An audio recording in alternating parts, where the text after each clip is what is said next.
I wrote a story called The Gym That Sweats People. It's about a guy who goes back to his hometown because he wants to be found. He wants to be found so badly that he'll do anything to make that happen. Our story begins with our protagonist, unnamed narrator, returning to his hometown. He'd left 5 years prior but had never been reported missing. He was simply a runaway who chose to leave his life behind. He works out every day, lifting weights, doing cardio, just to get himself in shape so that Gerty will finally notice him and accept him back into the community. At first, only one person dies for every workout the protagonist does, but as he continues to work out, more and more people begin to die. And yeah, I think it's one of my best stories, but the protagonist keeps exercising and soon they begin to melt too. He realizes that even though he had good intentions, he can't stop the horror he's causing. What the F am I doing?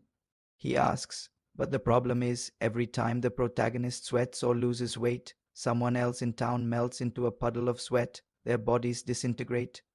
Now, though, he wants to return to that life. The police tell him that he can't be found until Gerty confirms it. So the story ends with Gerty still not coming, the horror still not stopping, and the protagonist now being feared, watched, and still not found. He wants to be a part of that community again. He wants to be found.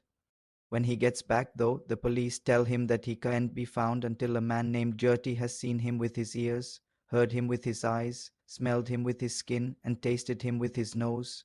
Wait, what? Yeah, that last one doesn't make any sense either, but this is a small town where everyone knows each other and everyone knows Gerty.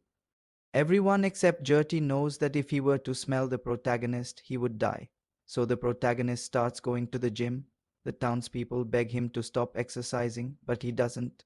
A mob forms outside the gym, and they want to beat him up for exercising. Still, despite being seen by literally everyone, the protagonist is still considered missing.